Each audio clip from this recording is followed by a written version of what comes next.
going to talk today about the evolution of fear.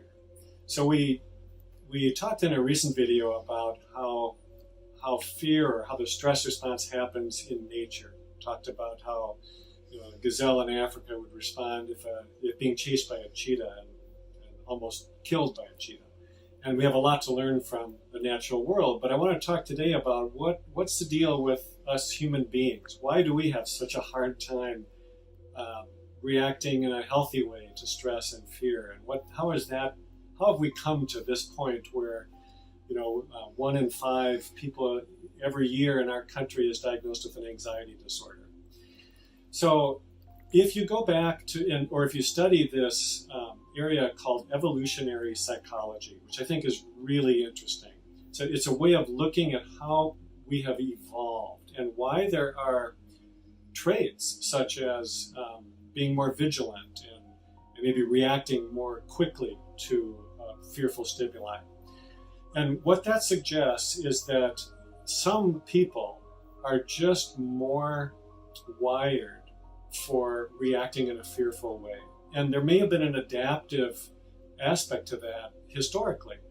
If you think about back in the day when we really were being chased by tigers, or we really were at risk of dying maybe occasionally throughout one's lifetime. So stress was a absolute life-saving aspect of our physiology. Back then, it would have been very adaptive if at least somebody in a tribe would have been more vigilant, would have seen danger before it's there, would have had sort of a quicker trigger, if you will, to hit the panic button. And so theoretically then, some people would have genetically evolved to be more able to respond kind of quickly. And I think that now, because we aren't faced with those life-threatening things, those people who might have evolved to be the scout back in the day have a harder time shutting off that system. They're just triggered easier. And so that's one aspect of how we've evolved that's important. But I also want to talk a little bit about how history has played into this. And a lot of the history of fear is really the history of warfare. So if you go way back to ancient Greek and Roman times, and even before that, warriors were taught to basically to stuff their fear. They were not supposed to be fearful in battle. In fact, it was considered a moral trait to be able to fight without fear. And that persisted, that belief that mostly men, in this case, were not supposed to feel their fear. That persisted well into the 1800s. And I think it, unfortunately, as warfare evolved, the mechanism of war evolved, and people didn't change, it led to mass slaughter in battle. So that even in the Civil War, people died in such high numbers because they didn't let their fear response kick in. They just stood up and faced each other, and they had all these huge, terrible instruments of warfare, and so it just led to huge slaughter. By World War I, you started to see this change a little bit because people started then to talk about shell shock. Believe it or not, initially shell shock, which is basically having a post-traumatic stress response, at first it was thought to be caused by the concussion of the shells exploding. Still no acknowledgement that this is fear, that this is trauma. But the numbers of casualties, psychiatric casualties, were so high in World War I that people had to start taking notice. In World War II, the numbers were even more striking. There were more psychiatric casualties than there were physical casualties in World War II. And this caused the medical community to finally stand up and take notice and describe this. I want to read something that was written in the Journal of the American Medical Association just after World War II, when they finally acknowledged that this is causing a fear response. It said, "There is no such thing as getting used to combat. men will break down in direct relation to the intensity and duration of their exposure. Thus, psychiatric casualties are inevitable as gunshot and shrapnel wounds in warfare. Not long after that, finally, in the Vietnam War, PTSD, the term PTSD was coined in Vietnam, and it was finally recognized that soldiers in huge numbers were being casualties because of the incredible stress they were facing on the battlefield. Because then popular culture started to take this up. After the Vietnam War, there were a lot of books and movies about this. We finally started to acknowledge this, and of course now PTSD is a well-recognized phenomenon, and of course it's not limited to soldiers. It is a rampant problem in our country, in the world. Children who are exposed to really stressful events in childhood have a much harder time as adults with not becoming ill in some way or struggling with depression or anxiety. And we just know that trauma early in life sets people up. And so we've got this recognition that these adverse childhood experiences or early trauma in one's life create the vulnerability for mental health problems later in life. And there's a lot being done now to try to remedy that, but we really have to put more focus on that.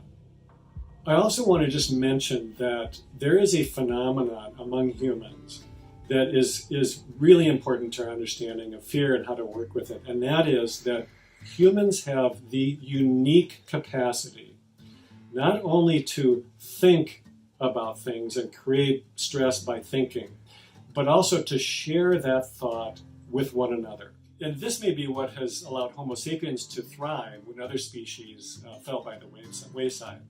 But I want to kind of point out how powerful this ability is and how much it affects people on a widespread scale. So there was a study done not too many years ago, but before everybody got their news on the internet. So this is back when people relied on TV and radio and newspaper to get their news. And this was done in a small city in Scandinavia where they got every newspaper, television station, radio station to agree for 6 months that they would not print the horrible sort of local stories that end up on the sweeps week on the evening news because it's interesting to people and they get into it. So they just didn't do that for a few months. The researchers tracked what happened to people's mental health, and they found their rates of depression and anxiety reduced over the next 6 months by about 15 to 20%. That's a huge change with no other intervention. Then all the broadcasters and papers went back to business as usual. The researchers followed it again in 6 months and found that the numbers had gone right back to where they were. There is something about sharing, about taking in information that we need to pay attention to, that it feeds the brain with a certain degree of fear.